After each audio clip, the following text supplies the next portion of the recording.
Medina থেকে ৩০০ mile দূর একজন যুবক রওনা দিল মদিনায় আসবে। উটের পিঠে সওয়ার হয়ে রওনা দিয়েছে।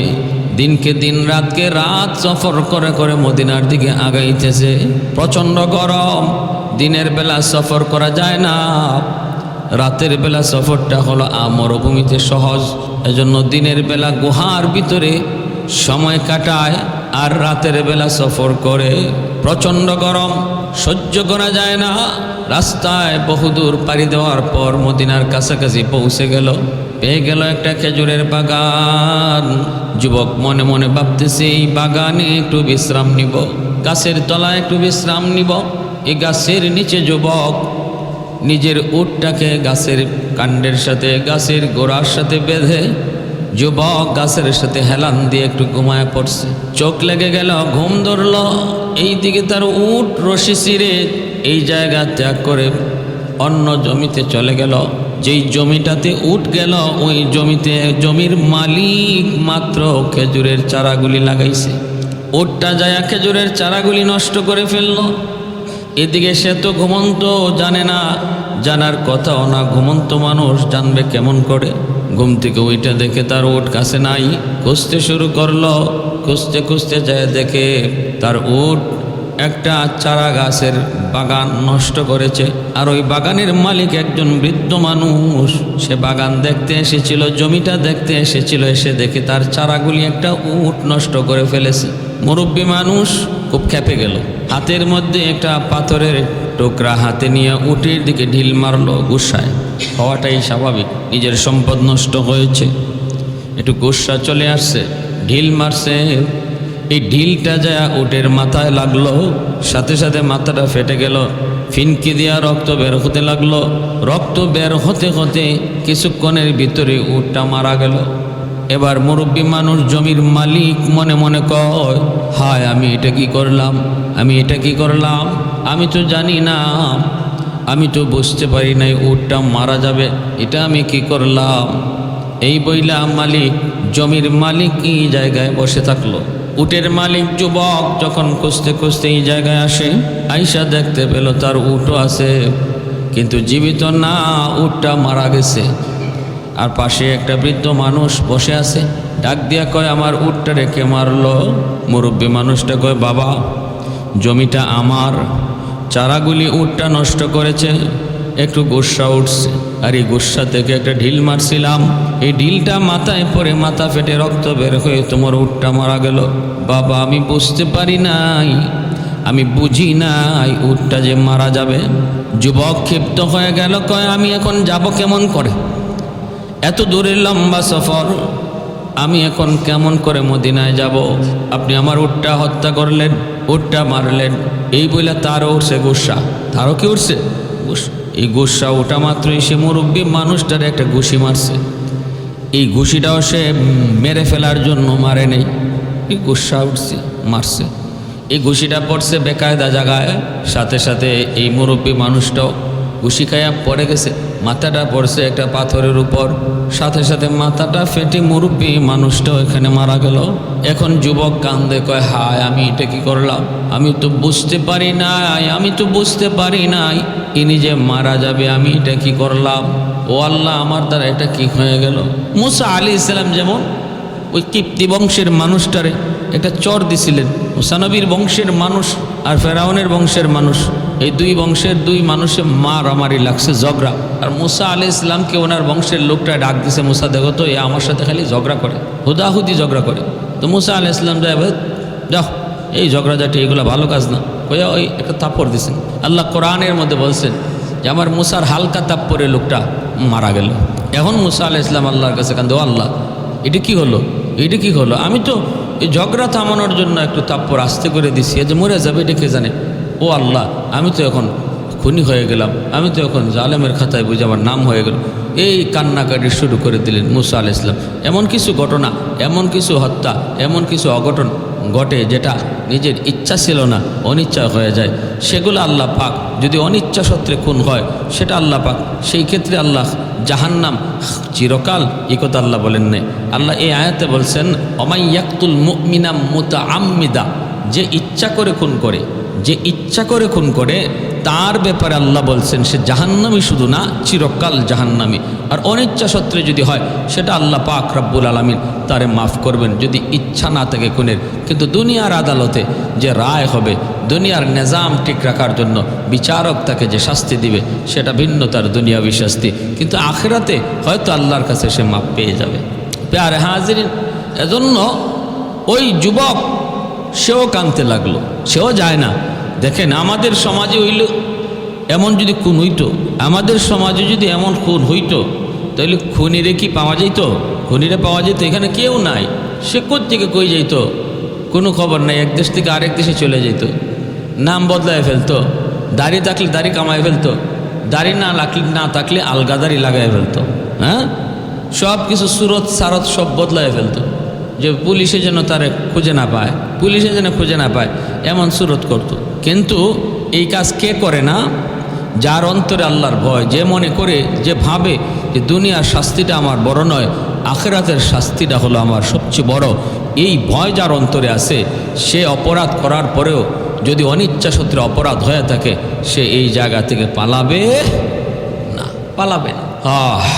তখন সন্ধ্যাবেলায় বাবা যখন বাড়িতে যায় না, ওই বাবার খুঁজে তার জোয়ান দুটা ছেলে বাগানে আসলো।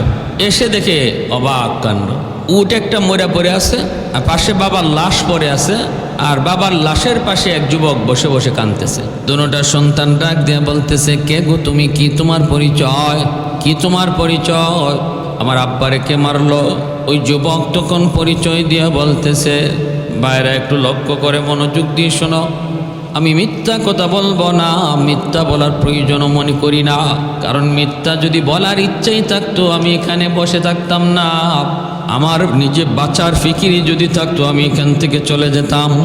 উটটা ছিল আমার, জমি নষ্ট করেছে তোমার আব্বা, ঢিল মেরে উটটা মেরে ফেলেছে, এই কারণে আমার একটু গুসা উঠলো, আমি তার একটা ঘুষি দিয়েছিলাম, মারবার নিয়তে নয়, হত্যা করার নিয়তে নয়, শুধুমাত্র আমার উটকে মারার কারণে একটু গুসা আসছিল এজন্য। কিন্তু তোমার বাবা মাটিতে পড়ে গেলেন, আর ওই রকম পাথরের উপর মাথা পড়ার কারণে মাথা ফেটে রক্ত বের হয়ে তোমার আব্বা মারা গেছেন।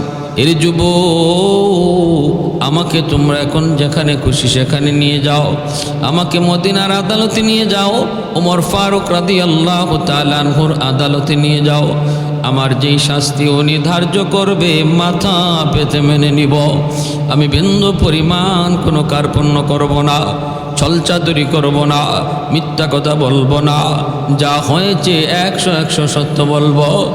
এরপরে ইসলামী আদালত আমাকে যেই শাস্তি দেয় সেই শাস্তি মেনে নিব, তবু আমি আল্লাহর আদালতের বিচার থেকে বাঁচতে চাই। আল্লাহর আদালতের বিচার বড় ভয়ঙ্কর, বড় ভয়ানক, ওই ভয়ঙ্কর আযাব থেকে বাঁচতে চাই। দুনিয়ার বিচার মাথা পেতে মেনে নিব, আমাকে তোমরা মদিনার আদালতে, ওমর ফারুকের আদালতে তোমরা একটু নিয়ে চলো। ওই দুটা ভাই তারা তাকে নিয়ে ধরে খলিফাতুল মুসলিমিন আমিরুল মুমিনিন হযরত ওমর ফারুক রাদিয়াল্লাহু তাআলা আনহুর দরবারে হাজির করলো। হযরত ওমর সবগুলি কথা শুনলেন, শোনার পর তিনি বলতেছেন, তুমি ইচ্ছা করে মারো আর অনিচ্ছা করে মারো সেটা তো আমরা জানি না, তোমার দিলের ভিতরে কি ছিল সেই হালত শুধু জানেন একমাত্র কে। অতএব দিলের হালতের উপরে বিচার মানুষে করে না, দিলের হালতের উপরে বিচার হয় আল্লাহর আদালতে, আর অবস্থা বাহ্যিক দিক বিবেচনা করে বিচার হয় দুনিয়ার আদালতে। তুমি খুন করেছো, এটাই সত্য, নিজেও স্বীকার করতেছো তুমি খুন করেছো, অতএব খুনের বিচার হলো খুন, খুনের বদলা হলো খুন, চোখের বদলা চোখ, হাতের বদলা হাত, পায়ের বদলা পা, খুনের বদলা খুন। ওয়ালাকুম ফিল কিসাসি হায়াতুন ইয়া উলিল আলবাব, আল্লাহ পাক রব্বুল আলামিন বলে, আমি কেসাসের ভিতরে তোমাদের জন্য হায়াত রেখে দিয়েছি। তোমরা যারা মনে করো একজন কলিরে খুন করলে, একজন কলিরে ফাঁসি দিলে, একজন কলিরে জেলে লটকাইলে, একজন কলিরে ক্রসফায়ার করলে পড়ে হায় জীবন বুঝি গেল, জীবন বুঝি গেল। রব্বুল আলামিন কয় না না, তোমরা দেখো একটা জীবন গেছে, কিন্তু আমি আল্লাহ দেখি 100টা জীবন রক্ষা হইছে। যেরকম সুবহানাল্লাহ। একটা জীবনের বিনিময়ে 1000 জীবন রক্ষা হয়, 1000 জীবন রক্ষা হয়। অন্য খুনিগুলা তারা সতর্ক হয়ে যায়, না না বাবা খুন করা যাবে না, যদি আমি খুন করি তাহলে আমাকে পরের দিনই ধরা হবে, খুন করা হবে। আমি খুন করেছি গোপনে, কিন্তু আমাকে খুন করা হবে প্রকাশ্যে। আমি খুন করেছি জঙ্গলে, আমাকে ফাঁসি দেওয়া হবে বাইতুল মুকাররমের গেইটে। আমি গুল্লি করেছি তার রাস্তায়, আমাকে ক্রসফায়ার দেওয়া হবে বাইতুল মুকাররমের গেইটের সামনে। হাজারো মানুষ দেখবে সেই দৃশ্য, আমার সন্তান দেখবে সেই দৃশ্য, আমার মা দেখবে আমাকে হত্যা করার দৃশ্য, আমার স্ত্রী দেখবে আমাকে হত্যা করার দৃশ্য। না না না, এমনটা আমি করতে পারি না, পারি না। এই চিন্তা যার মাথায় থাকবে, হাজারো খুনি সতর্ক হয়ে যাবে, হাজারো খুনি সতর্ক হয়ে যাবে। হাজারো খুনি সতর্ক হওয়া মানে হলো হাজারো জীবন রক্ষা পাওয়া। এজন্য আল্লাহ বলে, একটা কাসাসের ভিতরে, একটা খুনির বিচারের ভিতরে আমি আল্লাহ অসংখ্য জীবন রেখে দিয়েছি। মানবাধিকার লঙ্ঘন তোমরা বলো, তোমরা বলো অপরাধীকে খুনিকে হত্যা করলে তোমাদের আদালতে সেটা অন্যায়, কিন্তু আল্লাহর আদালত বলে প্রমাণ যদি হয়ে যায় দেরি নাই, সেটাও লুকায়িত নয়, হাজারো মানুষের সামনে দর্শকের শাস্তি দেখাও। দর্শন করেছে দেখায়া বিচার করো। সে যদি বিবাহিত হয় বুক পর্যন্ত দাবায়া, তারপরে তারে রজম মারো, পাথর মারো, মিডিয়া ফলাও করো, সবাইকে দেখাও। তোমরা যদি মনে করো এটা মানবাধিকার লঙ্ঘন, তাহলে যে মানুষগুলাকে ওই খুনি, ওই দর্শক যখন এইরকমভাবে এরকম হালকা কিছু জেল পাইয়া বের থেকে বিচার হইয়া আরও 10 জনরে দর্শন করবে, তখন মানবাধিকার যাবে কোথায়? তখন মানবাধিকার যাবে কোথায়? এই খুনি জেল থেকে বের হয়ে যখন আরও 10টা খুন করবে, তখন মানবাধিকার যাবে কোথায়? তখন কি বলবা, স্লোগান কি দিবা? এটা আল্লাহর কোরআনের আইন, তার মানে এটা আমাদের সামাজিক আইন নয়, এটা আমি আপনি করার কোনো অধিকার নেই। আল্লাহর কোরআনের আইন প্রতিষ্ঠা করবে রাষ্ট্রপ্রধান, যদি না করে সে আল্লাহর কাছে দায়ী থাকবে, সে আল্লাহর কাছে দায়ীকে থাকবে। রজম মারার বিচার, খুনিকে হত্যা করার বিচার কোনো মেম্বারের উপরে নয়, কোনো আলেমের উপরেও নয়, কোনো চেয়ারম্যানের উপরেও নয়, কিন্তু মন্ত্রী মিনিস্টারের উপরও নয়, সেটা রাষ্ট্রপ্রধানের উপর। সেক্টর ভাগ করা আছে, কার কতটুকু অধিকার আছে বিচার করার, এটা ইসলাম ধার্য করে দিছে। এখন রাষ্ট্রের কাম যদি আমি ঘরে নিয়ে আসি তাহলে হবে না, এটাকে ইসলাম সাপোর্ট করে না। আপনি যদি বলেন আমি তো কোরআনের আইনই চালু করলাম, কে বলছে আপনার কোরআনের আইন চালু করতে? এটা তো আপনার দায়িত্ব নয়, যার যে দায়িত্ব সেটা ভাগ করে দেওয়া, ভাগ করে দেওয়া। এই সমস্ত কিছু নির্বুধ মানুষ বুঝে না বিদায় তারা এরকম গ্রামে গঞ্জে 2-1টা বিচার করে আর ইসলামের বদনাম করে, ইসলামের বদনাম হয়। আরে হাজিরিন, বুঝতে হবে সিনেমা হল ভালো না খারাপ, সিনেমা হল ভালো না খারাপ, এখন কি বাঙ্গেলান আপনি? এই অধিকার আপনার নাই। এই সিনেমা হল বাংবার অধিকার আপনাকে ইসলামও দেয় নাই, দেয় নাই। কার বাংলার অধিকার? সরকারের।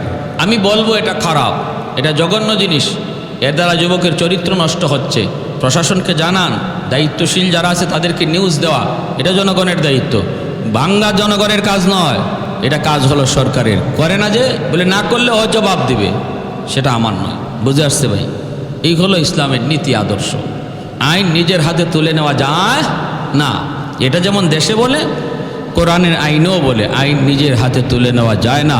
আইন কার কতটুকু, কে কোনটা করবে, কার দায়িত্বে কোনটা, সের সেক্টরগুলো ভাগ করা। খলিফাতুল মুসলিমিন হযরত ওমর ফারুক রাদিয়াল্লাহু তাআলা আনহুর দরবারে খুনিকে আনা হয়েছে। এই 2 ভাই মিললে পারতো না যুবককে ওইখানে খুন করে ফেলতো? তুই আমার আব্বার হত্যা করছো, তোরে আর জীবিত রাখবো না, মেরে ফেলবো না, শরীয়তে নিষেধ, পরিষ্কার নিষেধ। এজন্য তারাও ধরে নিয়ে আসছে। সে যুবকও নিজেরে বলছে, দেখো আমি যদি বাঁচতে চাইতাম আমি এখান থেকে আরও আগেই চলে যেতে পারতাম, তোমরা আমার কোনো খবরও পাইতা না। মদিনায় আমার কোনো আপন বলতে কেউ নেই, আমার আত্মীয় স্বজন কেউ নাই, বাড়ি নাই, ঘর নাই। আমি তো সেই 300 মাইল দূর থেকে এসেছি, আমি চলে যেতে পারতাম, কিন্তু আমি যাব না, আখেরাতের আদালতকে ভয় করতেছি। চলো আমারে তোমরা মাইরো না, ওমর ফারুকের আদালতে চলো, বিচার যা হবে মাথা পেতে নেব। তবু আল্লাহর আদালতে বাঁচতে চাই। হযরত ওমর ফারুক রাদিয়াল্লাহু তাআলা আদালতে আনা হলো। তিনি সব কথাগুলি শোনার পর তিনি বলতেছেন, রায় হলো তোমাকে ফাঁসিতে ঝুলানো হবে। খুনের বদলা খুন, সাক্ষী প্রমাণ লাগে না তো। এখানে যে খুনি হে নিজেই স্বীকার করতেছে যে সে নিজে খুন করছে, অতএব এখানে সাক্ষীর প্রয়োজন নাই। দেখেন, এটাও দেখেন ইসলামের কত বড় বিধান যে আল্লাহ ভীতি থাকলে, খোদার ভয় থাকলে পরে কি হয়, সমাজ থেকে কেমনে অপরাধ দূর হয়। ওই জায়গায় সে যে খুন করছে এর কোনো সাক্ষী ছিল না। এই যুবক যে তার বাবাকে মারছে কোনো সাক্ষী ছিল না, কেউ নাই ওই বাগানে। সে যদি বলতো যে আমি জানি না, কোনো উপায় ছিল না এই যুবককে ফাঁসিতে ঝুলানোর, কোনো উপায় ছিল না। যদি বলতো যে আমি জানি না কে খুন করছে তোমার বাবার, আমি কি জানি। কিন্তু সে চিন্তা করছে আল্লাহর ভয়, পরকালের আদালতের ভয়, পরকালের আদালতের ভয় চিন্তা করে যুবক রাজি হয়েছে এবং নিজের কথা সে সত্য কথা বলে দিছে, সত্য কথা বলে দিছে। হযরত ওমর ফারুক রাদিয়াল্লাহু তাআলা আনহুর আদালতে আনা হলো, ফাঁসির রায় দেওয়া হলো, ফাঁসির রায়। হযরত ওমর যখন ফাঁসির রায় শুনাইলেন, মদিনার মসজিদে নববী তখন আদালত, মসজিদে নববী হলো আদালত। বিচারক হযরত ওমর, অর্ধ পৃথিবীর বাদশাহ হযরত ওমর, যার নাম শুনলে পরে বেঈমানরা তরতর করে কাঁপত, এত গরম। হযরত ওমর যখন এই রায় দিলেন, দিয়া বলতেছেন, যুবক মনে কিছু আশা আসেনি, শেষ আশা, মনে শেষ ইচ্ছা কোনো কিছু আছে কিনা একটু বলো। তোমার রায় তো তুমি শুনছো ফাঁসি। যুবক খুশি মনে মাইনে নিছে, আমার রায় ফাঁসি, আমি মেনে নিলাম। দুনিয়ার আদালতে ফাঁসিতে আমি ঝুলতে রাজি, তবুও আল্লাহর আদালত থেকে আমি বাঁচতে চাই, পরকালের আদালতে থেকে আমি বাঁচতে চাই। এই বলে যুবক বলতেছে, আমিরুল মুমিনিন একটু সময় সুযোগ আসেনি, আমাকে দিবানি। বলে কি? আমি একটু বাড়িতে যাব, তারপরে আবার চলে আসব। হযরত ওমর বলতেছেন, বাড়িতে যাবা আবার চলে আসবা, এটা তুমি বললা কি? ফাঁসির আসামি বাড়িতে গেলে বুঝি আবার ফেরত আসে? যুবক তখন বলতেছে, আমিরুল মুমিনিন আমি অস্বীকার করলে কেউ আমাকে আপনারা খুনি বানাইতে পারতেন না। নিজের ইচ্ছায় আমি বলেছি আমি খুনি, আমি খুন করেছি। বাড়িতে যাব আমার নিজের প্রয়োজনে নয়, বাড়িতে যাইতেছি আমি একটা ঋণ পরিশোধ করার জন্য। জোরে কোন সুবহানাল্লাহ। কারণ আমার মায়ার নবীর জবানে শুনেছি, আমার নবী বলেছেন শহীদকে আল্লাহ মাফ করে দিবে। আল্লাহ রাস্তায় যারা শহীদ হয় তাদের জান্নাত হলো ঠিকানা, বাইপাস তারা জান্নাতে চলে যাবে। শহীদের নামাজের হিসাব নেওয়া হবে না, রোজার হিসাব নেওয়া হবে না, শহীদের সৎকার হিসাব নেওয়া হবে না।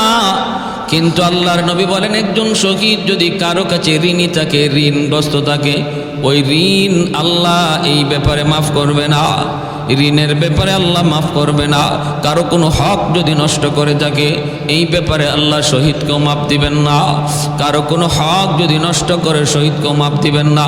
যেই শহীদের নামাজের হিসাব নেওয়া হয় না, সেই শহীদেরও মানুষের হকের হিসাব নেওয়া হয়। এত কঠিন, এত জটিল। আর আজকে আমরা নামাজকেই শুধু এবাদত মনে করি, বান্দার হকরে এবাদতই মনে করি না, মানুষের হকরে কোনো পাত্তাই দেই না। মনে করি নামাজ পড়াটাই বুঝি আল্লাহকে পাওয়ার জন্য যথেষ্ট। অথচ নবী বলেন শহীদের রোজার হিসাব নেওয়া হয় না, কিন্তু শহীদের কাছ থেকে বান্দার হকের হিসাব আল্লাহ নিয়ে নেন। কার হক কতটুকু মারছ, ভাইয়ের হক মারছ, প্রতিবেশীর হক মারছ, স্ত্রীর হক নষ্ট করেছ, সন্তানের হক তুমি নষ্ট করেছ। সন্তানকে যা শিখাইবার কথা তা শিখাও নাই, সন্তানকে যা জানাইবার কথা তা জানাও নাই, সন্তানকে যা বুঝাইবার কথা বুঝাও নাই। সন্তানের হক তুমি বাবা নষ্ট করেছ। এজন্য আল্লাহর আদালতে, দুনিয়ার সব বাবারা আল্লাহর আদালতে জবাব দেওয়া লাগবে, জবাব দিতে হবে। মায়ার নবী বলেন, নামাজের হিসাব যেই শহীদের নাই, হকের হিসাব আল্লাহর আদালতে আছে। এই যুবক কয়েক আল্লাহর নবীর সাহাবী, একটু সময় আমাকে দিবেননি?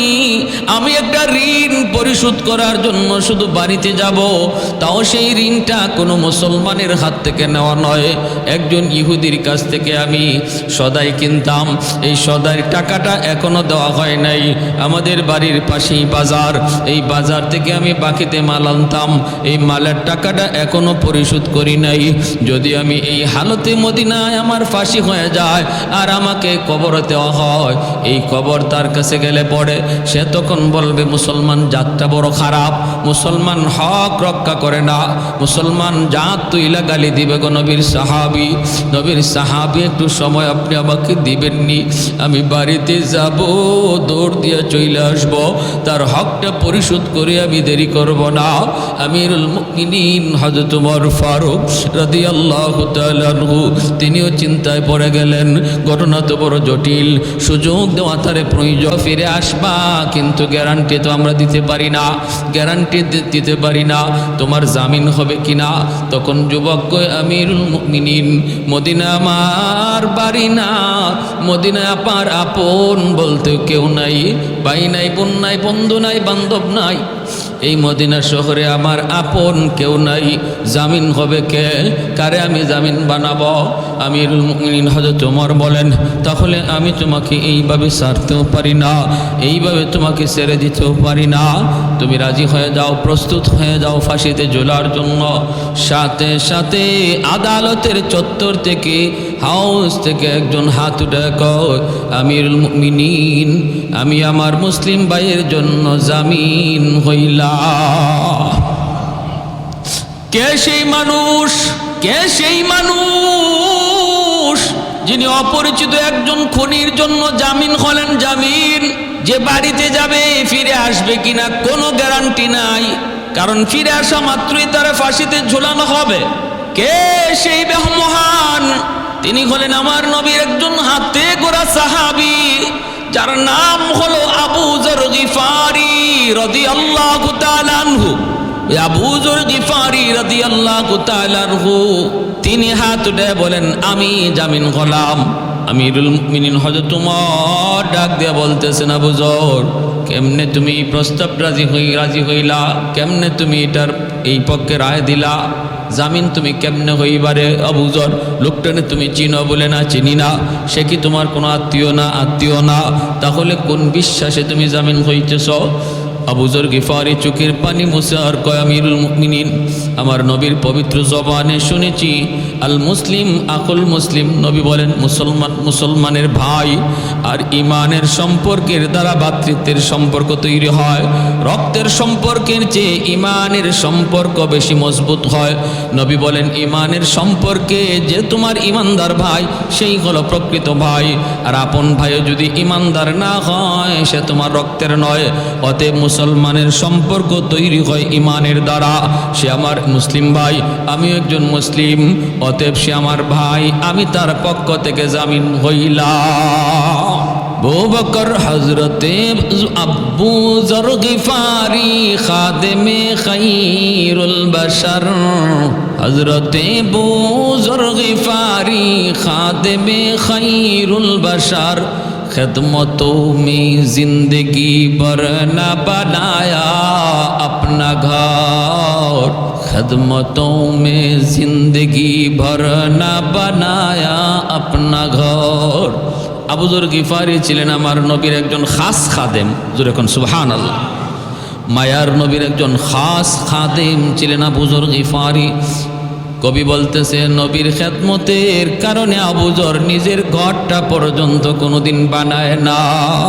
আবু বকর হযরত ওমর ফারুক রাদিয়াল্লাহু তাআলা তখন বলতেছেন ঠিক আছে যাও, আগামী মাসের প্রথম জুম্মা, আগামী মাসের প্রথম জুম্মার নামাজের পর এই বিচার কার্যকর হবে, তোমাকে এই কদিনের জন্য ছুটি দেওয়া হলো, যাও তোমাকে সুযোগ দেওয়া হলো। আর মদিনার মানুষ শোনো, আবু যর গিফারি তার পক্ষ থেকে জামিন, যদি শুক্রবার জুম্মার আগে আগে যুবক তুমি না পৌঁছো, তোমার বদলে জুম্মার পরপর এই আমার নবীর সাহাবে আবু যর গিফারিকে ফাঁসিতে ঝুলানো হবে।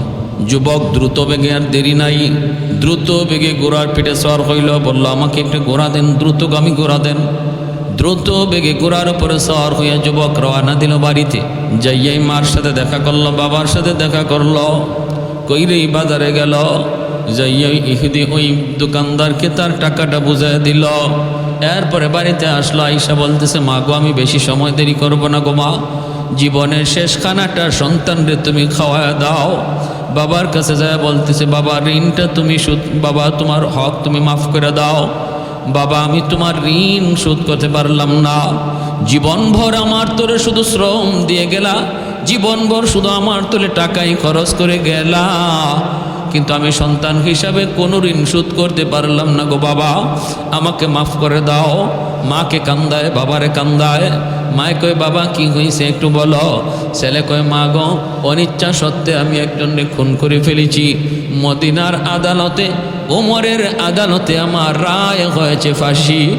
আমি আর দেরি করতে পারবো না গো মা।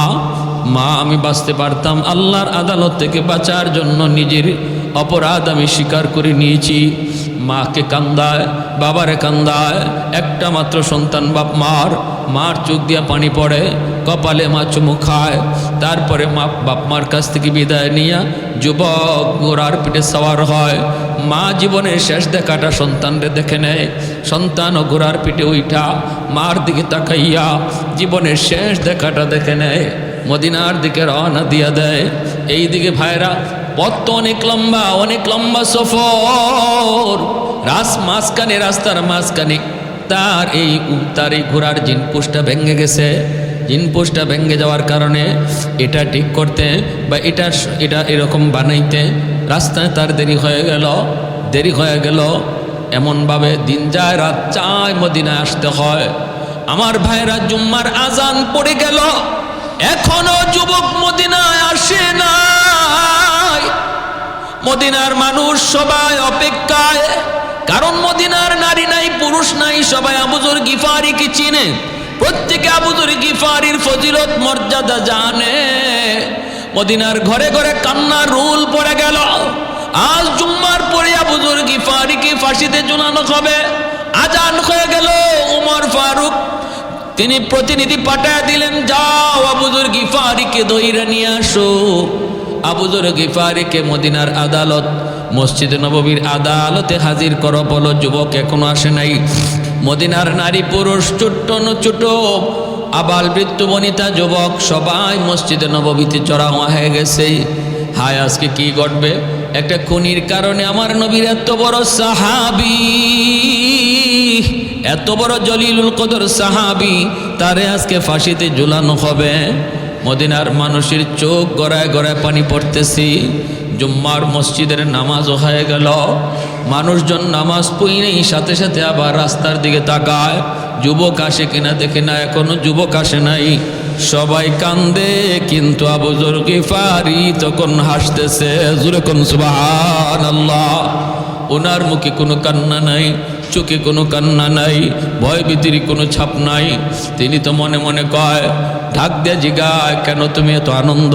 কয় আমার নবীর হাদিস মানতে যে যদি আমি আবু যর আজকে শহীদ হই, আমার কোনো কষ্ট নাই।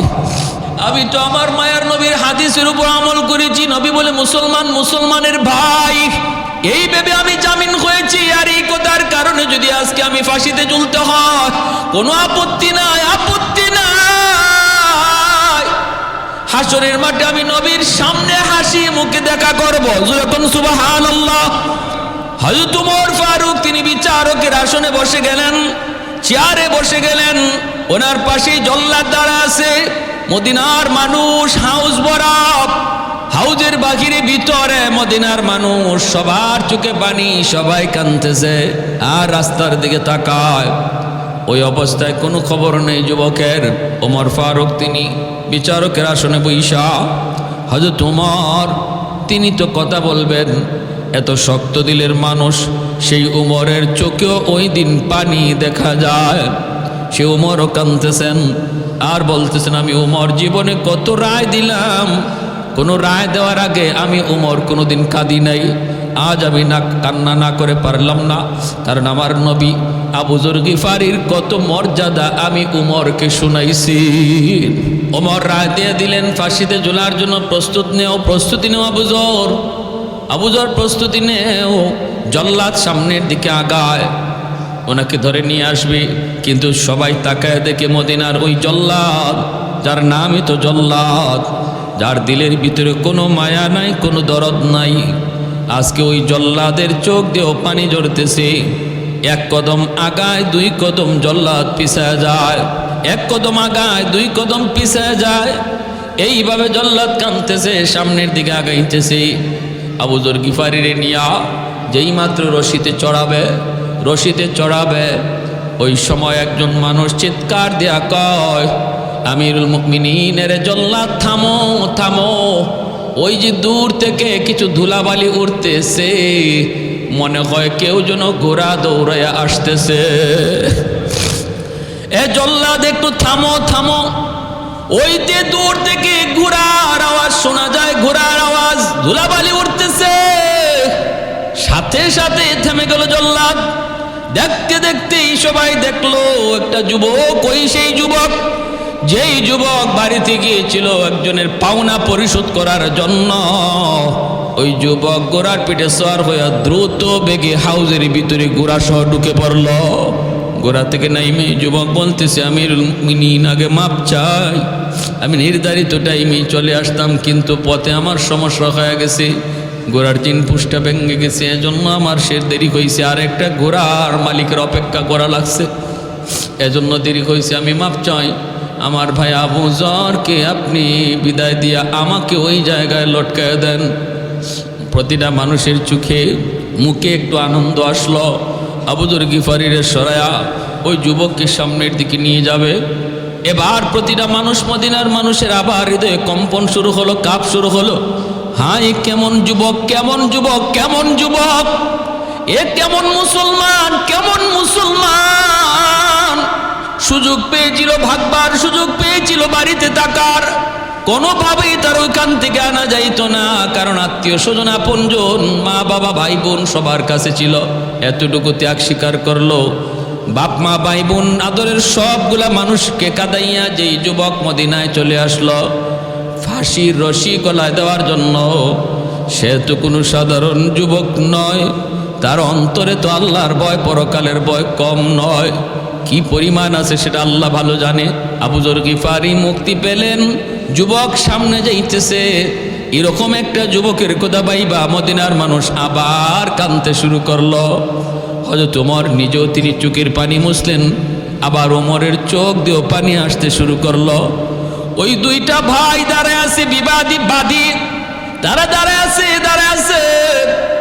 যুবকগুলি যেই দুইটা সন্তান বাবার বিচারের জন্য যুবককে ফাঁসিতে লটকাইতেছে, তারাও দেখতেছে, মদিনার মানুষের চিত্র দেখতেছে, ওমর ফারুকের চোখের পানি তারাও দেখতেছে। তাদের দিলের ভিতরে হিট লাগলো, এ তো কোনো সাধারণ যুবক নয়। ইচ্ছা করে কেউ যদি কাউকে হত্যা করত, তাহলে এত সুযোগ পাওয়ার পরও আবার ফাঁসিতে ঝুলতে আসতো না। অবশ্যই সে অনিচ্ছাকৃত আমার আব্বারে মারছে, ইচ্ছা করে যে মারে সে কোনোদিন এই সুযোগ পাই আবার ফিরে না। যুবক দুটায় কয়, এ জল্লাদ থামো থামো, আমাদের ভাইরে আর ফাঁসি দেওয়া লাগবে না। আজ থেকে আমরা দুই ভাই না, আজ থেকে আমরা তিন ভাই। আমরা মাফ করে দিলাম। ওমর ফারুক রাদিয়াল্লাহু তাআলা আনহু খুশিতে আল্লাহর দরবারে শুকরিয়া আদায় করেন। মদিনার মানুষও খুশি হয়ে গেল। ওই দুই ভাই বলতেছে, আমিরুল মুমিনিন যেই খুনি সুযোগ পাইছে ভাগবার, এরপরও ভাগে না, সে ইচ্ছা করে আব্বারে হত্যা করতে পারে না। আমাদের বুঝ হয়ে গেছে অনিচ্ছাকৃত হত্যাটা ঘটছে, অতএব আর দেরি নাই, আমাদের বাইরে দিয়া দেন। এই যুবককে লইয়া দুই ভাইয়ে বাড়িতে গেছে, যাইয়া মার কাছে যাইয়া বলতেছে, মা গো, আজ থেকে তোমার সন্তান দুইজন নয়, তোমার সন্তান আজ থেকে তিনজন। আমরা দুই ভাই না, আমরা হলাম তিন ভাই। পায়রা বন্ধুরা, এজন্য বলতেছিলাম আল্লাহর ভয়, পরকালের ভয়, আল্লাহর আদালতে জবাবদিহিতার ভয় একটা সমাজকে সুন্দর করতে পারে, একটা মানুষকে সুন্দর মানুষ বানাইতে পারে। একজন চোর, একজন ডাকাত, একজন খুনিকে আল্লাহর ওলি বানাইতে পারে। একমাত্র পথ হলো আল্লাহর ভয়, পরকালে আল্লাহর জবাবদিহিতা। যার অন্তরে যত বেশি থাকবে তার দ্বারা অপরাধ তত কম হবে। আখিরাতের জবাবদিহিতার ভয় যার জিন্দেগিতে বেশি থাকবে তার দ্বারা অপরাধ তত কম হবে। আর জবাবদিহিতামূলক শিক্ষা ব্যবস্থা হলো কোরআনের শিক্ষা, মাদ্রাসা শিক্ষা। এর মূল ফাউন্ডেশন, মূল থিওরিটাই হলো দুনিয়ার জীবনটাই শেষ নয়, দুনিয়ার জীবনটা আল্লাহর আদালতে জবাবদিহিতামূলক একটা জীবন ব্যবস্থা। তোমার জীবনের প্রতিটা কদম, প্রতিটা হিসাব আমার মালিকের দরবারে দেওয়া লাগবে। এই শিক্ষার নাম হলো কোরআনের শিক্ষা। এই শিক্ষাটা যার ঘরে আছে, এই শিক্ষাটা যেই সমাজে কদর আছে, এই শিক্ষাটার সমাজে যার মর্যাদা আছে, এর লালন যারা করে তাহলে তাদের দ্বারাই অপরাধ কম হয়, সমাজ সুন্দর হয়। আর যারা আখেরাতে জবাবদিহিতামূলক জীবনের কোনো চিন্তা নাই, সে মানুষের চোখে ফাঁকি দিয়ে খুন করার চেষ্টা করবে, মানুষের চোখে ফাঁকি দিয়ে জিনা করার চেষ্টা করবে, মানুষের চোখে ফাঁকি দিয়ে সুদ খাওয়ার, ঘুষ খাওয়ার চেষ্টা করবে। আর যার অন্তরে জবাবদিহিতামূলক ফিকির থাকবে, সে টেবিলের নিচ দিয়েও ঘুষের টাকা নেবে না, কারণ সে জানে কেউ দেখে নাই, দেখছেন একমাত্র আল্লাহ, যার সামনে আমার জবাব দিতে হবে। প্যারে হাদিরিন, এজন্য আল্লাহর ভয় আমরা অন্তরে সর্বদা রাখি, যার নাম হলো তাকওয়া, আল্লাহর ভীতি।